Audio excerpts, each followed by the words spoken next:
Hi everyone, thank you so much for tuning in. Welcome back to my channel. And yes, today I'm in conversation with Miss Bijoya Sawian. She is a wonderful person, the sweetest lady I've ever known. So today I'll be talking to her about her book, The Shadow Men. Now, what inspired her to write this book? And just to share a few things about her, she hails from Shillong Meghalaya. Her book Shadow Men was published by Speaking Tiger, and it has been shortlisted for the Rabindranath Tagore Prize for 2020. I'm extremely excited to talk to her. Come, let us talk to her about her book and her journey as a writer. Come. Hi, ma'am. Thank you so much for joining. And I'm really looking forward to talking to you about your book, The Shadow Men. Thank you so much for having me in your show. Thank you, ma'am. Ma'am, my first question is, why is everyone in Shadow Men so fearful? Well, I'm so glad you asked that question because very few people have actually noticed that in the book as they read it. Shadow Man was written at a time when it was really, the Shillong was full of fear, apprehension, hatred, and violence. And if I managed to convey it to you and to the readers, I'm very happy. It was very much an integral part of the story. Ma'am, are you trying to communicate to us about the position of men in the Khasi society? What is their position? What are their problems through this book? Yes, I just thought that, I always believe that, a problem can never be solved as long as there's the blame game. You're blaming someone all the time. And I felt that the violence in Meghalaya was not really, you can't totally blame the outsider, the plainsman. And this outsider bashing had to stop.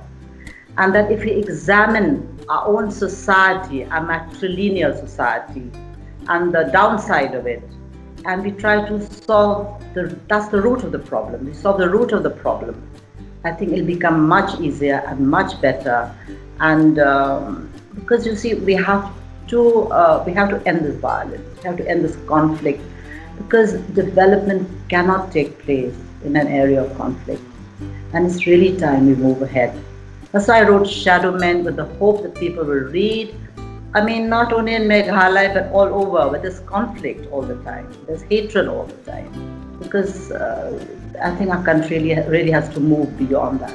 Really, really move on beyond that. Explain what exactly is the position of men in that Khasi society? How is it that the female dominate the men?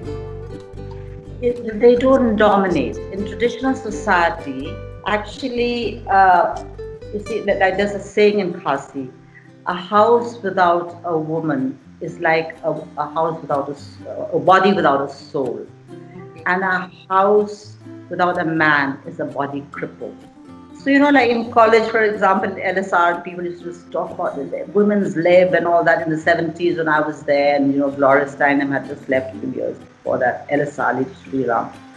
And I used to wonder, what are they talking about? Because I was born equal. So in the traditional, in the old days, it worked very well because, the mama was the head of the family. We took the lineage from the mother. But then, slowly when, when money replaced all values, it became that, okay, the mama is rich and successful and, a big man, then he's respected, otherwise he isn't. So the question of inheritance had to come in. And now it has really improved, and I think thanks partly to the book. The families who are able, they give their daughters and their sons equally, with the youngest inheriting the most because she looks after the parents and everyone else in the family. Yes. I have one more question. The younger daughter doesn't get married, or she does get married and she takes care of? And the husband moves into her home. Okay. Goes into her home, and then the parents remain with her. And any other sibling who's in trouble and who cannot manage or who's divorced or something, they can always come back to the Yin Khatdo, the youngest daughter's house. It's like in mainland India, it used to be the eldest son house. The eldest son took after the parents. That's why he used to inherit the most. Now everyone inherits equally in mainland India. Meghalaya also has started that, and I think things are much better now because of that. Ma'am, the character of Rasil is a complex character and she's grappling with her own insecurities. Now, was this done on purpose in the book? What was the reason behind doing this? Yes, I had to choose someone, who had gone through a trauma, so that she'll understand this very traumatic situation which is inbuilt in society, and the traumatic situation which she was going to face in the book. So I had to choose someone who could empathize. That was so important. So I created this character, yes, almost on purpose. But of course, everyone is based on people I know. And of course, in fiction, the mirch masala comes into it. And when did you start writing this book? Actually, I started writing. I think the seed of the book was sown in the 1980s. When all this turbulence took place. But I wrote that book on one August evening when I actually experienced the militants running through my parents' compound, and I said, "My God, I have to write the story. I have to write my perspective. Whether people agree with it or not, it's a different perspective, and maybe it will be useful." That's it. It was so long to write this book. I wasn't confident. I'd written the book that night thanks to my sister-in-law Anita, who said to me, "You simply must write this book because you live outside, and yet you're an insider. You'll have a clearer perspective." So I wrote this book and I kept away. And thank God, my school friend Nina, because she grew up in Shillong and she moved on to Assam when Meghalaya was carved out of Assam. When she read this book and she said, "Bijoya, but this book has to see the light of day because it's very interesting. It's a very personal and a very honest book." And thanks to Nina Day, I mean, otherwise I just tucked it away into my cupboard and I thought nobody's going to read about it. The book also deals with the drug problem, focusing only on the lower middle class. Any particular reason? Well, this book, you'll notice that I've really there's the household where Rasil is living. That's a different space altogether. But I'm writing really about the underdog, people who are suffering, the people who don't have a voice. But the drug problem actually crosses all class, caste, creed, color, all over the world. But in this book, it's really just about what you call lower middle class. You don't have class system there, but yes, that's how it's referred to. I mean, the underdog. Yeah, that's why you found that in the book. And one thing that you would like to change about the Northeast, if you could change something?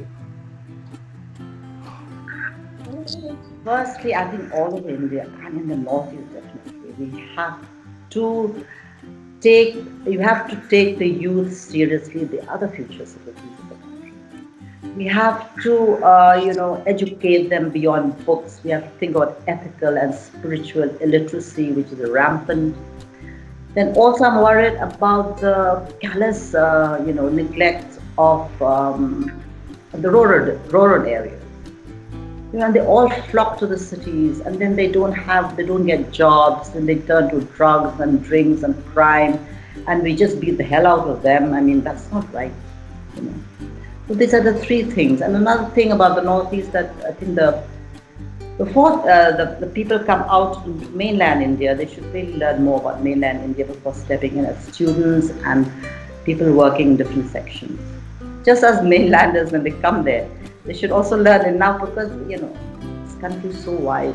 And unless you know certain background and sensitivities before you step into a certain space, you can get into trouble. It can be a negative experience instead of a positive one. And ma'am, how do you think this pandemic would affect the Northeast? Well, the disconnect is even more. We were trying to connect more with mainland India and all that. It's become even, but I hope it doesn't last forever. And of course, the economy, tourism was major, source of income for many people in the Northeast.